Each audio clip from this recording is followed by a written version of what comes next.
进入千禧年后，电脑在中国开始迅速普及，与之同时，微机房成了各个学校的标配。伴随着屏幕的点亮，这个徐徐舒展的微软标志也成为了人们对 Windows 的第一印象。当然，也少不了老四强、纸牌、空档接龙、红心大战和扫雷。除了老四强，我们接触最多的可能就是 XP 系统捆绑的三维弹珠了。然而，这个三维弹珠却是一个不折不扣的阉割版。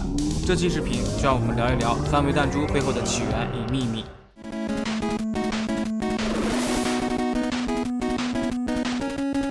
不就是左右两个挡板吗？球到哪的时候打一下就行了，有什么意思？真无聊。如果你认为这个游戏只是单纯的击打小球，那可就大错特错了。其实三维弹珠由来已久，它的原型正是现实中的美式弹珠机，而且充斥在美国各大夜店和游戏机房的显眼位置。弹珠机，听到这个名字，你可能会感到陌生。其实它的前身是一种名为 Bagatelle 的台球游戏，它早在18世纪美国独立战争期间便随法国眼中钉来到了北美大陆。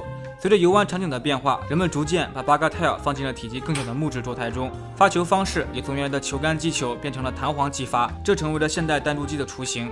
1931年，美国人大卫·格特里布推出了世界上第一款引入投币机制的量产弹珠机 Buffball。这款在大萧条期间诞生的弹珠机，没有因为当时的经济环境而夭折，反而因为游玩成本低廉，大受好评。Buffball 不但让大卫·格特里布赚了个盆满钵满，也挽救了不少濒临倒闭的酒吧和俱乐部。伴随着二战爆发，弹珠机也迎着时代浪潮，随美国大兵来到了世界各地。就像可口可乐一样，弹珠机也成为了美国文化的代名词之一。而日本如今的百情歌也是受此影响。也许是因为弹珠机千篇一律的玩法，生产厂商也因竞争而变得内卷了起来，玩法和设备需要革新。就这样，弹珠机在战后迎来了新的发展高潮。1947年，格特里布公司推出了首款安装可控挡板的弹珠机 Humpty Dumpty。3年后，又将挡板减少至2块，推出了 Sport Bowler， 这奠定了现代弹珠机机关的整体布局。到了70年代末期，伴随电子游戏的兴起，弹珠机也与时俱进，通过微处理器让游戏难度更上一层楼。在此期间，甚至还出现了不少弹珠机协会，例如 IFPA 和专业及业余协会 PAPA。这两个组织与弹珠机厂商合作，每年在世界各地举办上百场赛事，十分有力地维持了产业的运作和影响力。那么这款悠久的游戏又是如何与走进千家万户的 Windows 捆绑到一起的呢？许多人都以为三维弹珠是在 XP 上首次亮相，其实真相并不是这样。早在 Windows 95上，三维弹珠就已经登场。奇怪，那为什么大多数人并没有见到过 Win95 版的三维弹珠呢？真相就在于它 Windows 95 Plus 拓展包，这款当年并没有在中国大陆销售过的产品，类似于现在的旗舰版系统。在当时，这款系统是专门为高配置的486及以上的 CPU 使用的，其中就包含了原版95系统里没有的桌面主题、屏保及网络组件等。这也是为什么一款弹珠游戏加了 3D 的英文字样 3D Pinball， 为了凸显其高级的 3D 功能。打开 SP 版三维弹珠，你会发现发射台两边写着 Cinematronic 和 Maxis 的字样。通过查询，我们发现这分别是工作室和公司的名字。如果你玩过模拟人生和模拟城市，那么你一定对 Maxis 公司十分熟悉。同样的信息还在版权信息窗口，在这里你可以清楚地看到 Maxis 公司为微软制作。1993年，毁灭工具游戏席卷全美，前所未有的 3D 画面征服了玩家。同样征服的还有这个刚刚成立的 Cinematronic 工作室。作为创始人之一的 David Stafford 在创作工作室之初就认准了 3D 游戏，他立志要打造一款类似毁灭工具的游戏，登陆当时如日中天的 Windows 系统上。然而就当游戏 demo 送到 Windows 95项目的负责人手上时，项目人直接大惊，作为一款涵盖几千万用户的系统，附赠一个如此暴力的游戏实在不合适吧？咱们就不能做过弹珠台游戏什么的吗？这一说不要紧， Stafford 还真的就决定一改方向，投身到弹珠台游戏的洪流中。果敢。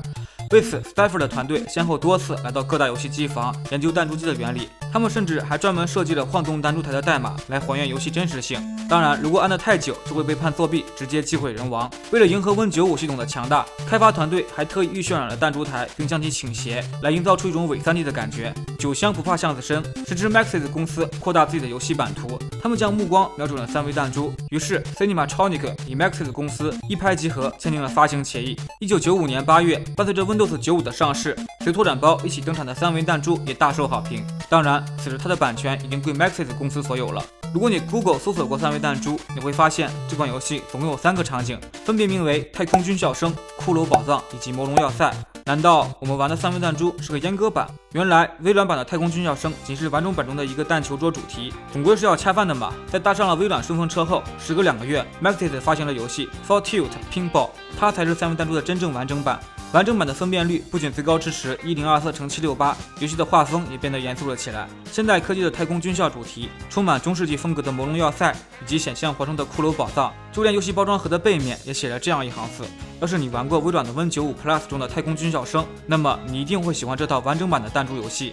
然而，你以为这款游戏只是随便击打小球得分就完了吗？它竟然还有任务、经验值、等级系统。在弹珠机台的中心有一个黑洞，它周围的蓝点代表经验值，而里面的红点则代表不同等级，分别是军校生、空军少尉、空军中尉、舰长、少校、空军指挥官、空军准将、舰队司令、5星上将。每当任务完成，蓝点就会被点亮，集满1圈就可以晋升等级了。既然等级有了，那么游戏里的任务该如何接取呢？幸运的是，游戏里有一套非常完整的任务机制。每当游戏开局，游戏左侧的蓝色小箭头就会闪现，击中这里就可以接取任务了。接取成功后，箭头会指向火箭隧道，这等于是飞船的燃料推进器。当小球进入隧道补充燃料后，就可以在游戏右侧看到明确的任务目标，打它，缓冲器。任务目标有了，等级晋升有了，接下来就是不断的接取任务，不断升级，一步步从军校实习生晋升到5星上将了。想一下，是不是重要度爆表？快去拯救宇宙吧，少年！维护宇宙和平的任务就交给你了。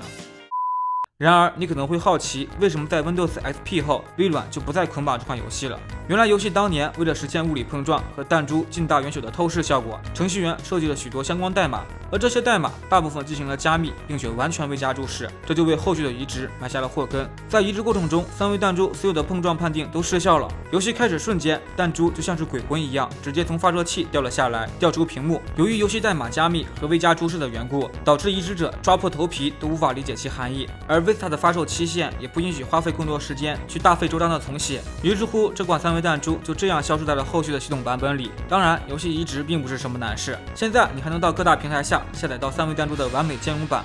以上就是关于3维弹珠的有趣故事了。如果喜欢我的视频，可以点赞、收藏、关注，我的个人空间还有更多有趣视频。